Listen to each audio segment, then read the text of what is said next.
So we read a bunch of books nowadays. As humans, we want to find out how to be someone else. What we don't do is we don't go inside. So literally turn yourself inside out. Read the book that's like we're writing a book every day of our lives, but we never read that book. So what I would challenge this young man or young woman to do is you have to look inside of yourself and see what you really want. What are you passionate about? We use these words and these little phrases of only the strong survive and all this other crap. They're all just fucking words. I get so tired of hearing people just talking. Like right now, someone may think Goggins is just talking. You don't know me. So when I speak from passion, I speak from experience, I speak from suffering. I have to tell this young man or woman that the only way I believe, this is just my experience in life, the only way you're ever going to get to the other side of this journey is you have got to suffer to grow. To grow, you must suffer. And some people will get it, some people won't. But they have to see what their journey is to start their journey. Several people live to be 100 years old. They have great lives. They have great kids. The kids go to college and all sorts of stuff. But somewhere in their life, there was a point where they had a decision to make. They can go left or right on this path. Left was the easy route. Right was the hard route. A lot of people take the easy route. And they had a good life that way, but the better life was going to the right side. And you may have 20 years of pain and suffering to get past it, but a lot of us die never truly starting our journey.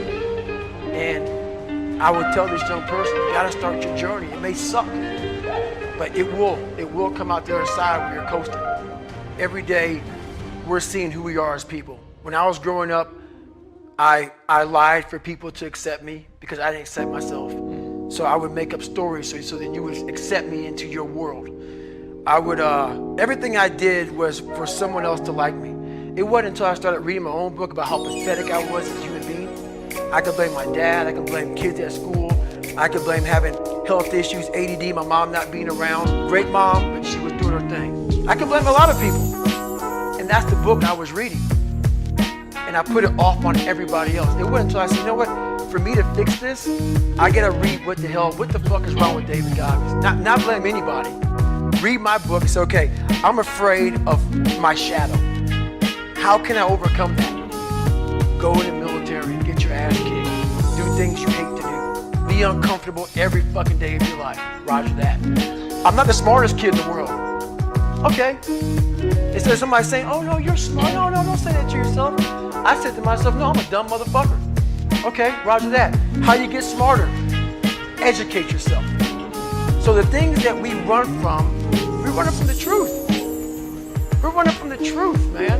So the only way I became successful was going towards the truth. As painful and as brutal as it is, it changed me.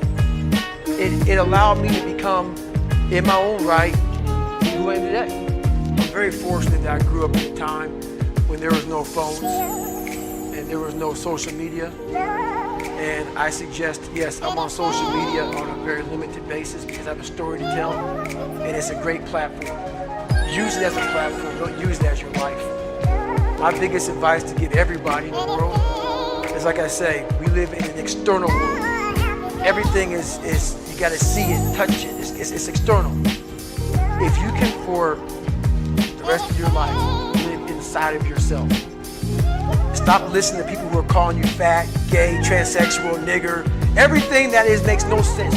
All these insecure people putting their insecurities on you, you gotta flush it out. You gotta just be whoever the hell God or whoever the hell you believe in. If you believe in nothing but yourself, I don't care what it is. You gotta take everything and throw it away. You have to believe in one thing, and that is yourself. And I'm not saying don't believe in God or what you believe in, but right now, for you to find greatness in yourself, you're not gonna find it by looking in a book or by even hearing me. I may give you the spark, but you've got to go inside yourself to find it. And that means you gotta be quiet. Shut the fuck up, go in a room, stop talking, search your soul, search your mind, search your abilities, and you'll find it. But if you're not looking for it, you won't find it. So you gotta go start your journey. And the journey starts with you finding, why the hell am I here on this planet Earth? Why am I here? And if you don't know that, you will live the rest of your life searching, always asking the question, why? All the things that I failed and I went back. I failed and I went back and I finally succeeded. All the things that kicked my ass, I put them all in the cookie jar, because at times of hell, even the hardest men, in times of suffering, what we do is we forget how hard we really are. Because that's what suffering is. Suffering is a test. That's all it is. Suffering is the true test of life. And so that cookie jar travels in my brain. So whenever I get put in a situation where I have poopy pants, the woe is me mentality of, oh my God, life sucks, I take a second, I take the 1 second decision.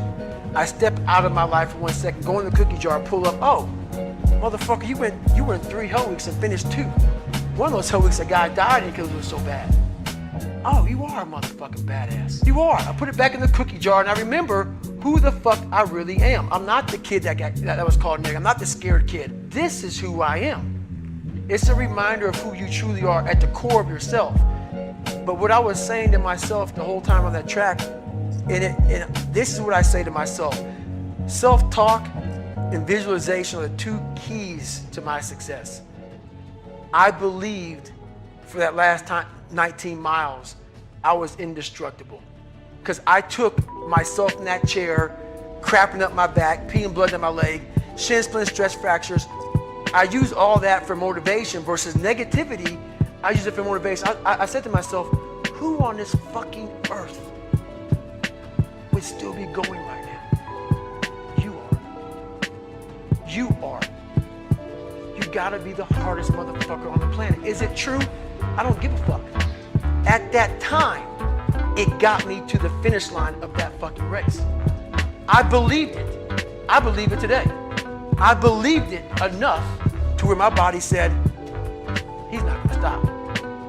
And I took all the negative things. I need to go to the hospital, this and that. And I used it all. Who the hell could even get on that chair? You did. Who the hell would even think about taping stress fractures up? You did. All those things I use for motivation. But basically, what the dark side is we all have a cookie jar, and we all have a jar of fuck. And in Hell Week, what they do in Hell Week, because this is where I really went to the dark side. What they do in Hell Week is they design Hell Week to find your flaws. And they do a really good job of that. It's 130 hours of continuous training. You make it 2 hours of sleep. And they beat the shit out of you and find everything wrong with your mentality. And then they start Hell Week. And that's the beauty of it. And for me, I'm not some naturally God-given guy. I don't have a great bit of talent in anything. So what got me through horrible times was the dark side. My name is David Goggins. I created Goggins. Goggins is the guy that can take anything you put in front of him. You want to break my motherfucking legs? So be it.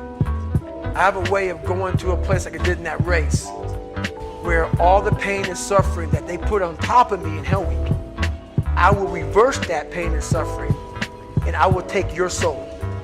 So every instructor that put me through floods, my job, what drove me, was I wanted you to go home that night after you beat the living shit out of me, and I smiled in your face.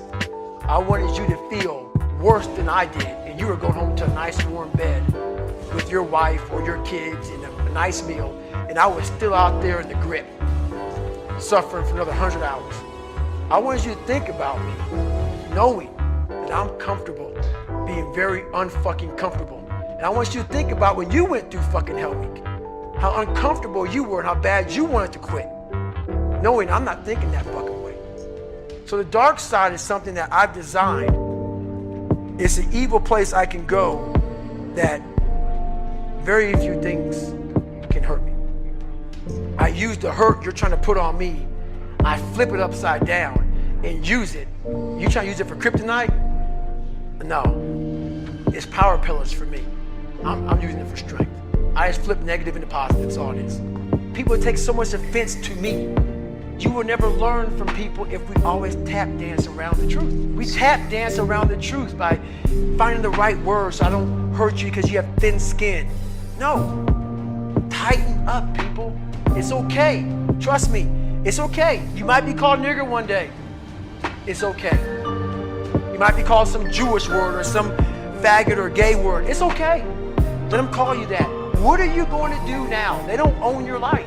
How are you going to control that now? How are you going to flip it upside down and say, Roger that, now I'm going to harness this shit and you'll read about me years from now? How? That's the question. How are you going to do that? Thicken your skin. Become more of a human being. Don't be afraid of the reflection in the mirror. Because that's all you can be afraid of. Once you overcome the reflection in the mirror, you've done it. The younger generation quits. Not everybody. So I gotta put that. People get their butt hurt. So not everybody. Most of this generation quits the second they get talked to. You did this wrong, or they get yelled at. It's so easy to be great nowadays because everybody else is, most people are weak. This is a softened generation. So if you have any mental toughness, any ability, if you have any fraction of self-discipline, the ability to not want to do it but still do it. People have a hard thing understanding. I hate to run. And what makes me so crazy, it doesn't anymore, is people go, well, why do you run if you hate it? What are you talking about? I don't want to take showers and eat either. I hate that too. That's life, man. It wasn't until I changed that mentality that I became somebody. I hated going to school, so guess what? I was dumb as shit. That's what 1 + 1 is 2. But if you can get through to doing things that you hate to do, on the other side is greatness. That's what people understand. By me running, I am callous in my mind. I'm not training for a race. I'm training for life. I'm training for the time when I get that 2 o'clock in the morning call that my mom is dead or something happens tragic in life. I don't fall apart. I'm training my mind and my body and my spirit so it's all one, so I can handle what life is going to throw at me. Because the life I've lived, it throws a whole bunch at you. And if you're not physically and mentally prepared for that, you're just going to crumble and you're good for nobody. So what brings me joy and happiness is knowing how beautiful the mind is. And I'm one of the few people that didn't read about it, didn't experience it through some drug. I got to experience the beauty of true fucking willpower. True, fuck you, I'm gonna fail, I'm gonna fucking fail, I'm gonna fucking fail, I'm gonna fucking fail, and I will succeed. Just me talking about that gives me a feeling, I know what I did. And I don't need to travel somewhere or to have this or have that. I have it all here in my mind. The beauty is remembering this young, dumb, what people call nigger, is now where I'm at today. And that is, when you finally get to that point for me, it's forever lasting peace. I could die right now on this show and I'll be happy, man. So that's my happiness, is my reflection on the suffering of my journey, knowing I never quit, nor was I guided by anybody on this earth. I was guided by something much more powerful, and I listened, and I chose the path of most resistance. Talent not required. We are all great. No matter if you think you're dumb, no matter if you think you're fat, no matter if you are fat, no matter if you've been bullied, or no matter if you just got back from Iraq or Afghanistan and you have no legs or your arms or whatever, man. We all have greatness. You gotta find the courage. You gotta find the courage to put your Bose headphones on and silence the noise out of this world and to find it. And to find it because it's out there, but it's gonna take hard work, courage, self-discipline. It's gonna take all the non-cognitive skills. All the non-cognitive skills to be great. You know, smart is good, all this stuff is good, that's all cognitive. It's the non-cognitive skills that set you apart from everybody else. And that's what it's all about.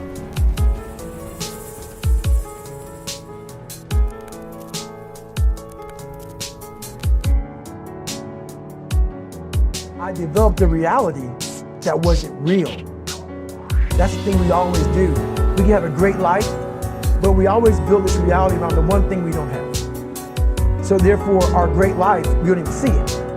We see the one piece of clothing we weren't able to get versus the amazing things we have. So we focus on that. I was the king of focusing on the one bad thing in my life. The one bad person called me nigger. Everything bad, I focused on that. But over here was a beautiful reality of my life.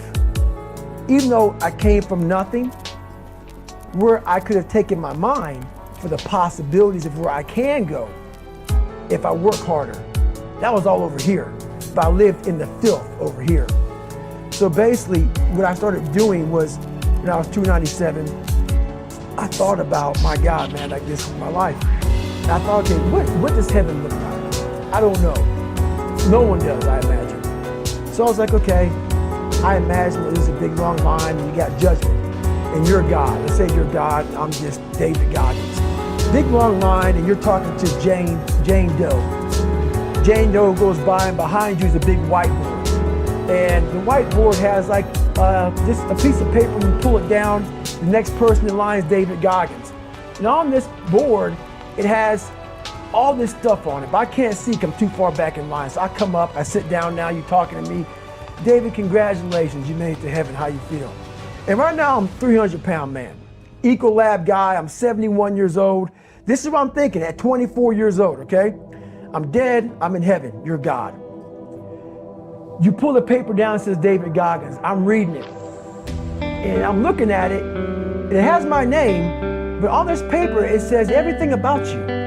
Everything, because God knows all. And I'm looking at it, and I'm seeing 185 pounds, Navy SEAL, changed people's lives, all these amazing things. Public speaker, blah, blah, blah, blah, blah, motivational, all the best-selling book. I look at God and say, God, the name is right, but what's on here is not me. He goes, it should have been me. This was the life that you were supposed to live, but you didn't try. So this is the life that you have. See that was supposed to be my life, but because I didn't try hard enough, because I didn't put forth every single bit of an ounce of pressure in my body into being better. They ended up being a 300-pound guy that made $1,000 a month, and I was fine then. That was okay. So that's how my mind works. It works that way to see, where is this going to take me? What's the possibility? And I was able to visualize the end. So when I was 297, and I was all fat and out of shape, and I couldn't run a quarter mile, and I was drinking milkshakes and eating boxes of donuts, I visualized, man, how would it feel? So after I watched that show on Discovery Channel, for a brief moment, there was 22 guys that graduated. I watched this segment on TV about these guys going through Navy SEAL training. And I couldn't even, I wasn't a great swimmer, I was afraid of the water, all this crap, man. And I saw these guys just quitting. But at the very end, it says 22 guys, this commanding officer's up there, and he gives this great speech. I was like, man, I wonder. So I started visualizing me being the 23rd guy in these dress whites, sitting there with these guys, getting that Navy SEAL, graduating this Navy SEAL training. I was like, God. So I put myself there. I was like, man, that's an amazing feeling. I put myself there at 297, not even able to do anything that these great men were doing. I said, man, if I could feel that, that would change my life. If I could just feel that. It lasts for 1 second. You get that certificate, you walk across the stage, and what's next? But I didn't know that then. My mind wasn't, I thought I'd live in that moment forever. So I said, wow, man, if I could just feel like them. If I could feel like them. And what was that feeling you wanted so bad? Respect? Accomplishment? No, victory. I wanted to win. Not like beat somebody else. It wasn't about that. I just wanted to go the distance. Everything in my life, when something got hard, I quit. If it was reading, that's where, I wasn't great at reading, I wasn't great at writing, so I just quit. I couldn't catch on as fast as you. I had to work harder than you, so I quit. I wasn't great at things, so I quit. I'm not good at this. Like, man, if I could just go that distance, that extra mile, to just go, just to finish. I want to finish. I want to feel victory. And victory for me wasn't winning, it was just finishing. So I said, you know what? If I could feel like these guys feel, it would change my life. But what I realized, the best feeling I had was when I was by myself trying to lose this weight. I had to lose it in literally less than 3 months. 106 pounds in less than 3 months. And literally, I started feeling victory just by putting myself in the battle. It wasn't about going to Navy SEAL training. It wasn't about being the 23rd guy in that chair. I started realizing, man, just by going to war with myself every day and putting these challenges and these goals and these obstacles, these insurmountable obstacles. So it wasn't about losing 106 pounds. Me losing 5 pounds was an accomplishment. Me losing 10 pounds and then 50 pounds. And then the more I did this, the more I gained confidence. Your mind chooses the path of least resistance. Your mind has the ultimate tactical advantage over you. It knows what scars you. It knows your fears. It knows your insecurities, and it protects you. Which is why I talked about the 40% rule in my book. The 40% rule is all about the brain has the tactical advantage over you. It knows, and it keeps you away from all that. That's why it says don't jump out of an airplane. Don't go in the ocean where there's sharks. It's a protective mechanism. Don't go back to the place where your dad beat the shit out of you in your mind. Don't go back. The brain protects you, but protects you so much, it doesn't allow growth. So the brain is an amazing thing, but the brain controls you. You must control it. You must take power over your own mind, or your mind will guide you into all the soft spots, soft places that your brain wants to live in. Your brain has enough information. It doesn't want to go through that process of mind hardening. It doesn't want to do that. I gotta remember what time I gotta be here, what time I gotta be there. This is where I want to stay. I'm peaceful. It wants to stay very peaceful and away from scarring. So that's what it is. There's a voice that guides you through life. And sometimes it's guiding you in a direction that you don't want to go. That's usually the right place to go. It's that uncomfortable place.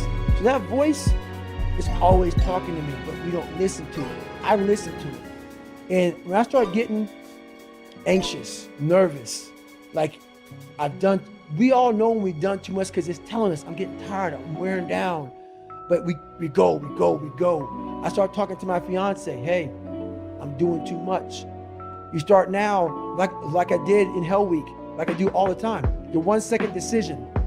It's that decision when your mind starts to get so amped up. Whenever you can't hear yourself think, you gotta slow down. Whenever you're living off a schedule, every day's a schedule, you have no time for yourself. When you start, and we all know it, I don't have time for this anymore, I don't have time for that anymore. That's when your mind and your body are saying, think about that. I'm neglecting my fiance, I'm neglecting my disciplines of life, I'm neglecting my reading, my learning, my workouts, my diet. You start neglecting all of that. You neglect one of them, you can neglect all of them a long time. It's gonna haunt you. When you start seeing that, my God, I haven't eaten right in a long time, I haven't been sleeping right in a long time. It can only be one of those things to take you off. So I'm very aware of my eating, my sleeping, my disciplines of life. And when I start to get too far away from them, it's a hard stop.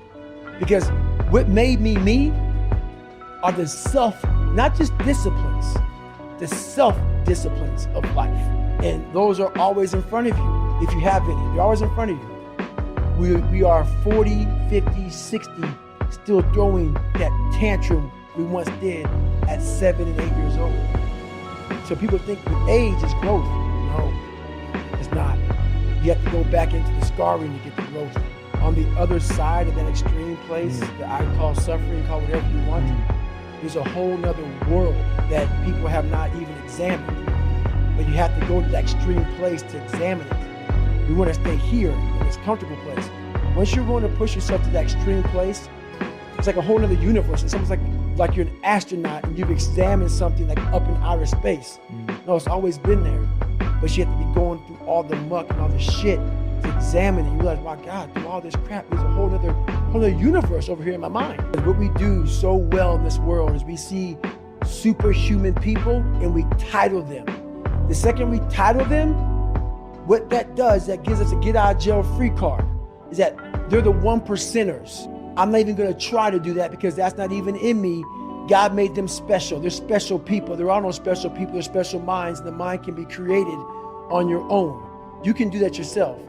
So that's why I write the book like I write it, so people can look at me and say, my God, he came from this? He had to overcome all of this? So I take away all the titles, even crazy, even the fact that he's superhuman. All those titles are now stripped away. But what's funny about that, you will have my book in your hand, you will read it in its entirety. You will hear the audio book, whatever you get. And by the time you get to chapter 9 or 10, you already forgot chapter 1, 2, and 3 of the hell I came from. That's how fast the mind wants to soften you up and say, this guy's just nuts. He's superhuman. That's how fast the mind, you already forgot what you read. And you love the book. You're loving the book. And you already forgot the first 3 chapters of your mind saying, this is nonsense. It's already guiding you down that path of least resistance as you're reading the book. That's how powerful it is. So we got to constantly remind ourselves of, go back to chapter 1, 2, and 3. Always remind yourself of those chapters, of that you can also do this. But you have to first self-examine or live autopsy your own personal life.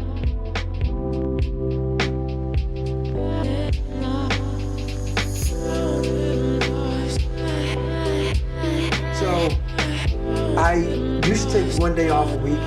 So the body recover, right? Makes sense. But that 1 day off was an active recovery day, where I would get on a trainer and ride for like 2 hours, but at a zone 1 heart rate, very low heart rate, and I replace the carbohydrates in my body while I rode, because the best way to recover for me is to do something at a very low heart rate, because therefore your blood's flowing through your body. As your blood's flowing through your body, refuel it with the nutrients, because then your blood's flowing, the nutrients is going through all your cells in your body. All that glycogen is now flowing at a low heart rate. So it's not burning it, it's refueling it. So every Sunday used to be that. And it kind of snowballed into, as human beings, we believe, like so many people, before I give them a workout plan, we're talking about recovery. Everybody that hears me speak, they want to go straight to recovery. Work out first. Work out first. Before you talk to me about recovery, work out first. We are always looking for, like whenever I talk to people, people take my words and they put it in a way to where they want to feel comfortable. This guy, you know, they want to put you in a box. They want to put a title on you. No, you're putting a title on me to make yourself feel better about yourself. If you read this book of mine and you see where I came from, this person was not built. This person was not made by God. This person was built. I made this person. I made this person by diving into the insecurities that life gave me. Because now they're yours. They're yours to own. If you're not smart, call yourself dumb. It's okay, because you are. But take that now as you're putting yourself down. If you're fat, call yourself fat. I used to be 300 pounds. We want to talk so soft to ourselves. We're looking for that recovery day. And that recovery day is everything in your life. Everything in your life is a recovery day. We're looking for it. It's not coming. It's not coming. Get over that recovery day. And that's the mentality I took with me. And what happened through that process was all the frivolous things of life started to float away. I used to tell people lies so they would like me, because I was so insecure. When you start to build yourself up and start to have the one thing that we don't have is confidence. Real, authentic confidence from hard work. Everything else goes away. You no longer look to other people for your self-esteem. For validation. That's right. Yeah. You now know. I walk in a room now and I know the hours and years and decades I put into David Goggins. That's something, it's not on the wall. It's not a trophy on the wall. It's not a medal on your neck. It is actually a feeling in your heart. And people go, why don't you ever smile? I don't have to. Yeah, I do have a stoic look on my face. I'm a very focused person. But the feeling I have in my soul and in my heart, that's why I don't need to smile. I don't need to smile. I don't need you to look at me and say, oh my God, you look happy. Because half of us aren't happy. We're giving you something that we think you want to see. I don't do that anymore. I don't care how you perceive David Goggins. Because through my journey, I figured out the one piece I was missing. I thought it was cars. I thought it was women. I thought it was money. I thought it was everything. The one piece I was missing was me having the courage to face myself. And once you do that on a daily basis, it's not about the running. People's gonna be about working out. Where I got my work ethic from was the hours I had to spend learning this. When you sit down and you're not smart, and you have a disability, and you still want to be at the top of your class, I didn't want to just get by. When I realized that I can learn through hard work, and I can beat the valedictorian in school if I got put in 10 hours more a day than he does. You know what kind of strength comes from that? When you're sitting down, that guy, that valedictorian studied for an hour, and you know I caught you. I caught you, and I am dumb. But I have the work ethic to catch you. That's where David Goggins got really invented, was at a kitchen table with 20 spiral notebooks that were empty. And then 3 months later, they were full. And when you can go through that, I still have them in my storage unit. You go through these spiral notebooks of your life, and you're like, this is how I learned. This is unbelievable. There's no miles. It's not about the miles. It's that. Having a discipline every day to say, for me to learn this one math problem, it's gonna take me 10 hours. And that's where and you realize through hard work, you can outwork anybody, no matter how badass they are. But that's the part people don't want to dive into. It starts with yourself, man. You gotta start diving into those things that you are afraid of. You don't gain confidence by going to the spot that makes you feel good. It's gonna be a false reality. And the second life gives you that challenge, all you wanna do is go back to what made you confidence or what gave you confidence. Is that happy spot? No. What gives you confidence, what gave me confidence, was spending years at a kitchen table trying to learn how to read and write on my own. Realizing I can't learn the way you learn. Can't. But I can learn. What gives you confidence, not being afraid, is overcoming the fear. I used to stutter severely bad. So right now, I don't know how many people are gonna watch this. You know what gives me confidence? Is knowing I no longer care if I sit or start stuttering to you. That's what gives me confidence, is facing these things, overcoming them. And maybe not overcoming them every day, but facing them and facing them and facing them. Pretty soon like this, you know what, man, this is where it's at. It's not in that comfort zone. It's in the discomfort zone is where my confidence is getting built. That's where it's getting built. But people want an easier answer. There has to be an easier way. There's not. I'm sorry. I searched for it my entire life. I coach a lot of people nowadays, billionaires, who call me on the phone and say, man, I'm still missing something. It's because they did what they were good at. And they have this beautiful family, 2, 3 houses, cars, everything. Has everything in the world. On the outside looking in, like, my God, man, how can you be unhappy?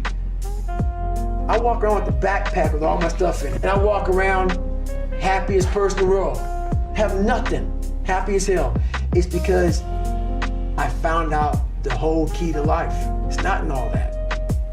You have to face yourself. So many people live to be 100 years old and they die miserable, having everything, because they never examined. There's always a blockade. There's a barrier in your brain. There's a barrier. You gotta find out what kind of removes that barrier from your brain. My biggest barrier was my father. And once I removed that barrier, I was free to think.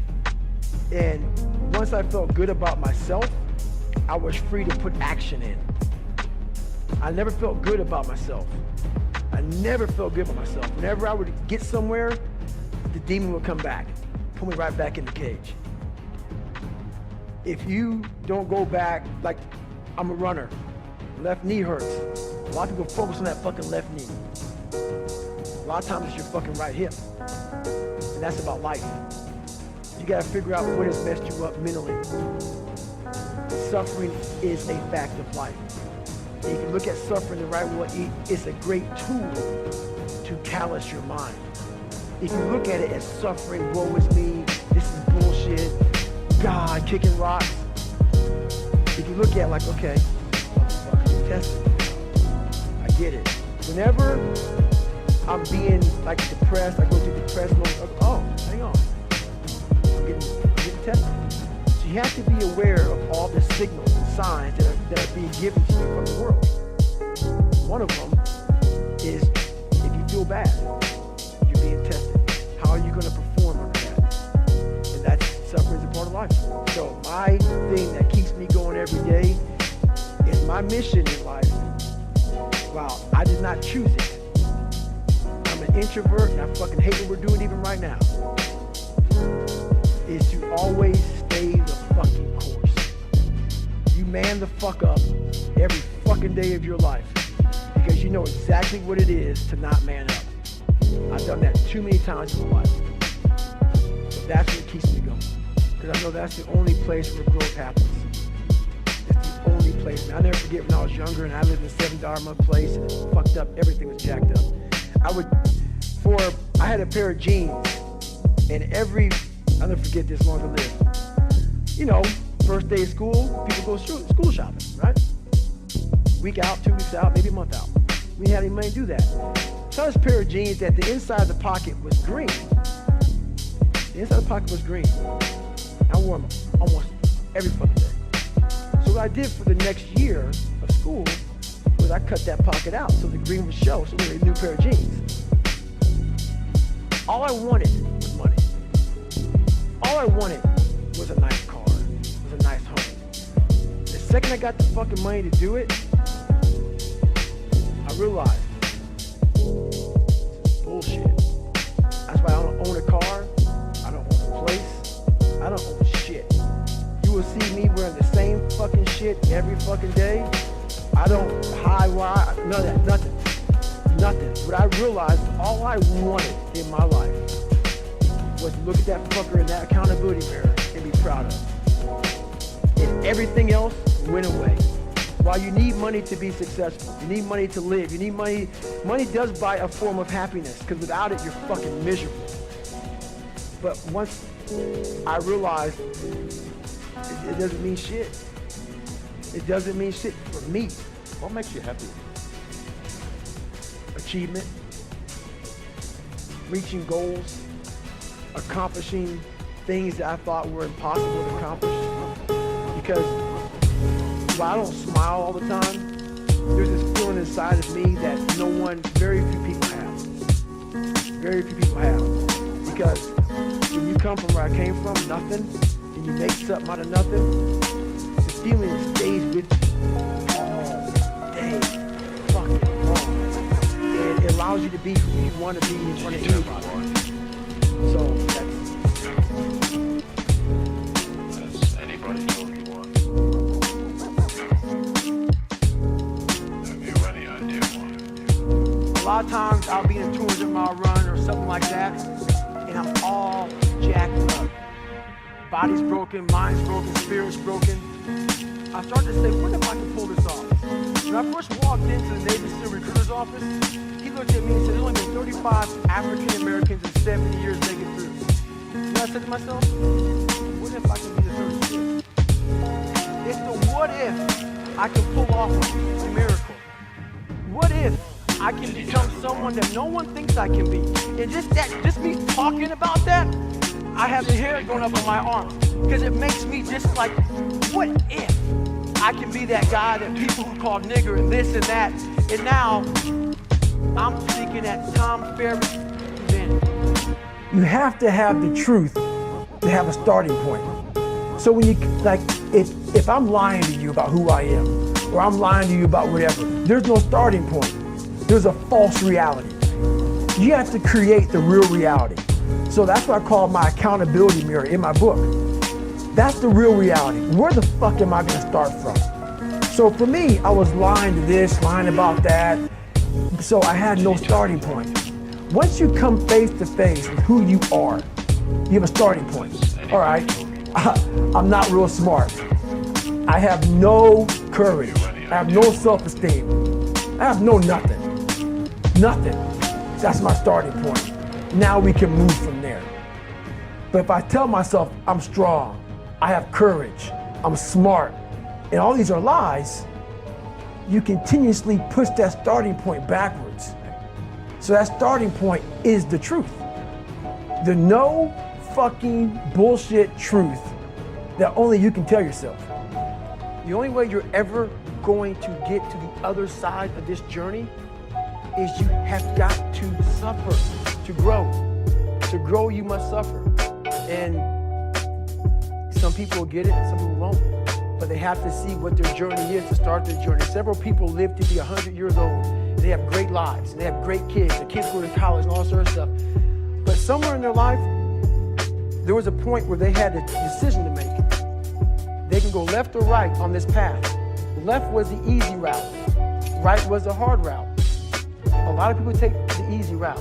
And they had a good life that way, but the better life was going to the right side.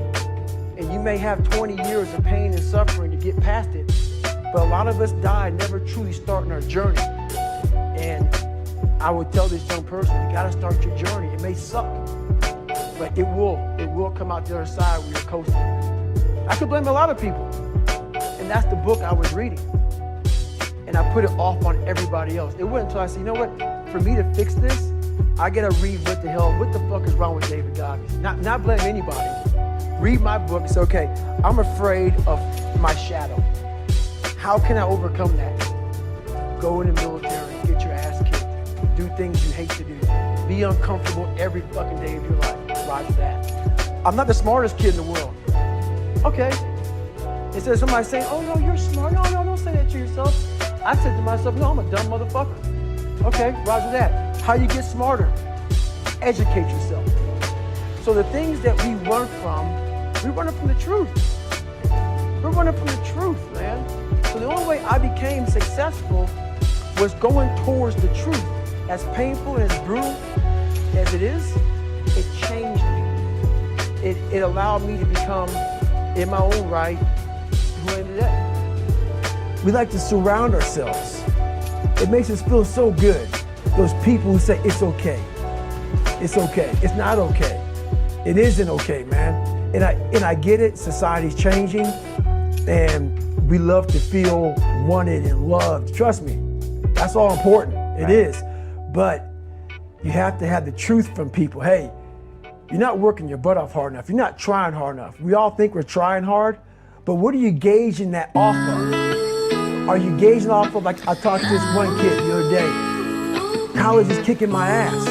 I said, what are you gauging that off of? I go, are you trying? Well, yeah, I'm trying my ass off. I'm studying hard. I go, what are you gauging trying hard off of? Well, in high school, I didn't have to try at all, and I made great grades. In college, I'm trying hard. You're trying hard compared to what you did in high school, which was it came easy to you. So your reality is something you created off of something easy. So you trying hard is 2 hours of studying.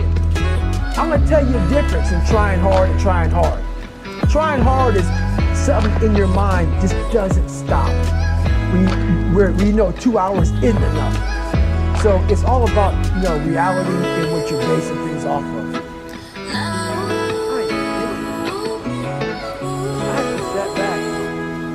I was fat, nasty, out of shape, miserable, and created a human being in my mind that didn't even exist. I said, that's what I want to be. I want to be that guy. I want to be the guy that's capable of doing exactly what you're doing. Because you have to, if you were born that guy, that mentally strong guy, you can't be made. It can be made. But in making that person, you have to be able to turn down. You have to be who you are every day of your life,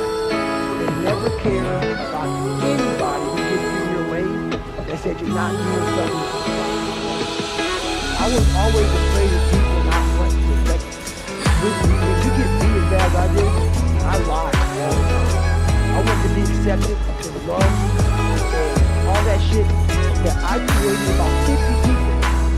Whatever you like, I like. Just if you be my friend, just be my friend. And that's when you get lost in life. If you don't get over that, you do. Because what happens is this. You start to create a whole bunch of people that aren't even yourself. You never figure out who you are. You never live up to your dreams, your ambitions. You live up to what whoever is around you that you like so much, that you want to emulate and be like so much. You live their dreams. So it's you lose your power. You lose your power. The ultimate power is owning yourself. It's easy for me to sit back and say, you know what? Poopy pants mentality. I want to sit back and let the world take care of me now. And that's what I'm talking about. Don't play sick too long. While my childhood was so messed up, I played sick way too long, and I almost lost tons of opportunities by playing sick. Because it feels good to play sick. My dad beat the fucking shit out of me, man. I couldn't read. I can't read. You know, when I was a junior in high school, I couldn't read. If you live that life, it feels good for people to, oh man, you know, that's just David, man. He's just not real smart. He had a bad life. You get a get out of jail free card. That's nice. It sucks doing what I had to do to get here today. That was not fucking fun. That darkness is, there's nothing that dark to drive me to the places I had to go to become successful. On the flip side of that, if you come from a silver spoon family, you have to realize that. You have to realize, fuck, there's people out there like David Goggins who had nothing, fucking nothing. And I've had all this opportunity in front of me, and I'm a loser. I'm not shit. So what does it say about me? The conversations are very similar. You have all this opportunity and you've gone nowhere with it. I'm at the bottom of the barrel, and it could take me a lot longer just to get where you're at. For the starting line to be fair. There's always a blockade. There's a barrier in your brain. There's a barrier. You gotta find out what kind of removes that barrier from your brain. My biggest barrier was my father. And once I removed that barrier, I was free to think. And once I felt good about myself, I was free to put action in. I never felt good about myself. I never felt good about myself. Whenever I would get somewhere, the demon would come back, put me right back in the cage. If you don't go back, like I'm a runner, left knee hurts. A lot of people focus on that fucking left knee. A lot of times it's your fucking right hip. And that's about life. You gotta figure out what has messed you up mentally. Go to the source. Go to the source. Go to the origin of the source. Like peeling an onion, strip it down. And that's what I did to myself. So that, you know, that whole accountability mirror. Did you do it on your own? Did you do it with any help? Every single thing I've ever done that's in that book or anywhere else was on my own. And if you look at life as it is a trial ground, a testing ground for where you need to belong, where you need to go. Suffering is a fact of life. And if you look at suffering the right way, it's a great tool to callous your mind. If you look at it as suffering, woe is me, this is bullshit, God, kicking rocks. If you look at it like, okay, motherfucker, you're testing me now. I get it. Whenever I'm being like depressed, I go through depressed moments, I go, oh, hang on. I'm getting tested. So you have to be aware of all the signals and signs that are being given to you from the world. One of them is if you feel bad, how are you going to perform on that? That's suffering part of life. You have an obligation, not to yourself, but to everybody out there that is touched by what you do as a human being. While nobody knows what I'm doing, no one is videoing me and shit. I am a virtual trainer mentally, because there's a lot of people out there saying, man, David Goggins is fucking acting.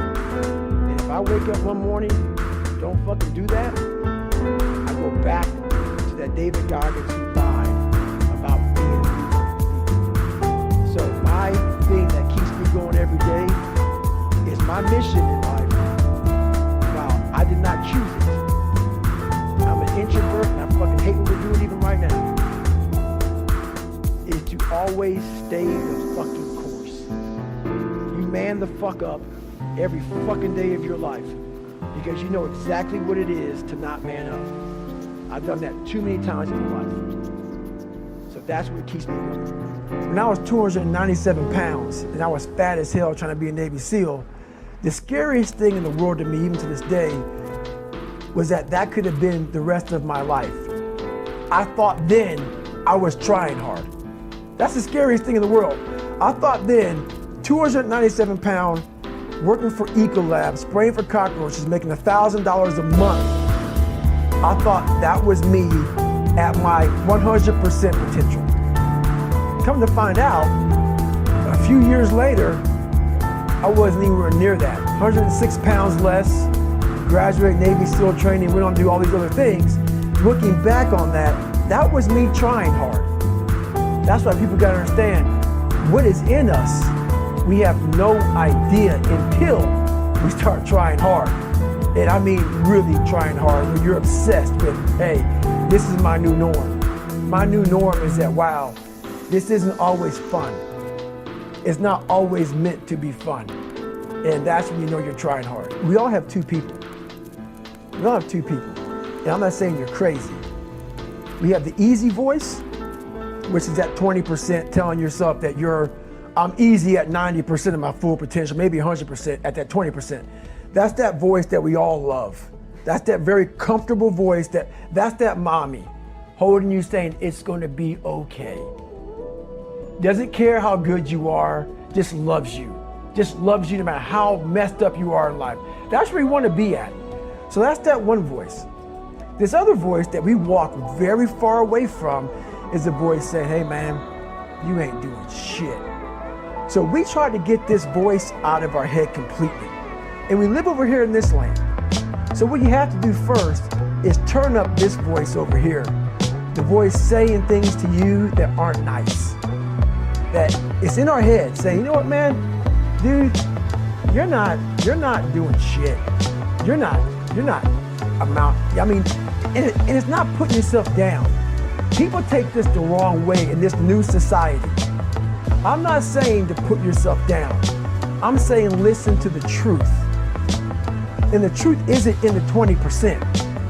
The truth is in this other part of your brain saying, look, man, you're wasting a bunch of percentage here. We have 80 more percent that we're not tapping into because in this other 80% is suffering, pain, failure, self-doubt, darkness, and then a whole bunch of light. But to get to this light, you gotta go through all of this shit. So a lot of us know that. We know. We do know deep down. Yeah, I can get over here, but over here, man, this is much better because I gotta go through this journey that is not fun. This from 20 to 100%, this shit in between is not fun. So we decide to live over here. So everybody goes, how do you do that? You know exactly how to do that. You know exactly, it's not a magic trick. There's nothing I talk about in that book that's a magic trick. It's all back down to a very primitive mindset of we just have to do. It's like breathing. Breathing becomes normal. Like we didn't know that we're doing it. That's how you have to live your life. When that alarm clock goes off at 4 or 5 in the morning, your mind says no. You just say, this is what we do. It's what we do now. Because to get to where you want to go, the amount of pain involved, I'm not saying physical, I'm not saying you got to break yourself off. The amount of mental pain of how many times you're going to have to do something that you don't want to do to get to where you want to go. It's going to be, there's going to be more times you do something that you don't want to do than you are going to want to do. And that's your new norm. That's your new norm. So then it's like breathing.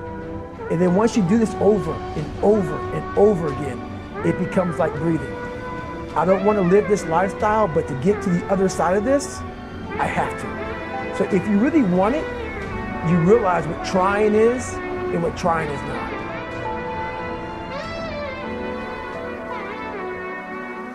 Basically, a lot of us aren't prepared for life. We get up willy-nilly and just hope life is going to happen. It is going to happen, but it's going to happen with a prepared mind or an unprepared mind. Most people attack life with an unprepared mind. What I do is I try to account for all things that could happen, might happen, probably will happen, and then the unknowns. So basically, I can't account for everything, but I do know there could be some things that come up in life that you need to be ready for. I know for a fact I'm not going to want to work out tomorrow. Therefore, I'm preparing my mind for that. I don't want to do that. I know tomorrow will come with some difficult decisions to make. It may come with getting a phone call saying someone died, this happened, that happened. I'm always preparing myself, not in a morbid way, but just like, look, man, be ready for life. Don't let life just start attacking you left and right. Make sure that you start to build a mental armor so then you're ready for life. And that comes with a very physical way, and the physical helps out the mental. Honestly, it was, I realized at a young age how to change myself was through discipline. And the military didn't teach me that. It was something I realized I had zero discipline, zero self-discipline. And I realized I have to start developing this. And I started really because I was horrible at reading and I was horrible at writing. I have so many learning disabilities, not even funny. So I just sit down at the table and spend so much time in this, reading and writing and learning. And that kind of translated over to my self-discipline with working out. It's more important to own your weaknesses. You have to really triple down on those, man. Because why? You want to become a full human being. We like to run away from weaknesses. Like for instance, if you're good at running, all you want to do is run. If you're great at reading, you have several books. But we don't do those things that we're not good at. So for me, I realized, shit, man, like I keep on running away from these things I'm not good at. I have to dive into these things. I have to become one with these things. And that's what happened. And so I own them both. And I talk very openly about them both. The biggest thing you have to do is shut off technology. You have to go dark. What I mean by that is you have to be quiet in your mind. Get away from people. We love being around people. We love talking. We love parties. We love all that shit. It's okay to be alone. It's also okay to be unhappy. It's okay to be unhappy sometimes, man. It's okay to say, you know what, man, so you gotta go to the truth first. Who are you? Get really accountable and say, okay, who am I? What's the truth about me? Get to that dark place in your mind. Figure out, it may take months, it may take years. Figure out your purpose. Figure out what you want to be in life. And then from there, okay, I have my purpose. It may take a long time. No one knows their purpose because it's too loud. Find your purpose. From there, all right, you gotta start planning. People love the planning phase because it's very comfortable. Then from the planning phase, you gotta go to execution. So the execution phase, what we all hate, because that's where the real work begins, and that's when the failure happens, and the failure, and the failure. So, but you know, that's kind of how you have to do it. To be at the point of your life where you don't care about being judged. You can be in a room of 1 million people and they all hate you, and you walk in and you go like this. Not because you're angry at them, because you know yourself. Inside and out, and you know that you've put yourself through hell to be where you're at today. You've walked the walk, you've talked the talk, and you've walked the walk. And that's, to me, what it's all about. It's all about putting those boots on the ground and getting after it every day. And once you do that, you have a feeling about yourself that no one can ever take away or even understand. I'm big into visualization and also self-talk. But also, like, where do I want to be in life? Where do I see myself? And then I start making these plans on how I'm going to get there. And I don't deviate from that plan. So that's kind of how I do them now. I mean, it's a lot more to it than that, but it's a lot of quiet time. I shut out a lot of noise. I only have people in my life that need to be there. If you don't need to be in my life, I'm not about acquiring more friends. I'm not about noise. I'm about, okay, are you trying to go somewhere? You can jump on board. If not, I don't want to hear all your problems. You have a solution for your problem. That's what I'm all about right now. So I'm not about whining, bitching, complaining. I'm about, okay, we need to go this way. is so many people have that ability. They haven't taken the time to see what they want in life. Therefore, he's crazy, I'm crazy. They put a title on us. You know what a title does to people? A title is the greatest separator of all time. It allows you to go away in your comfort zone saying, he's just nuts, he's special.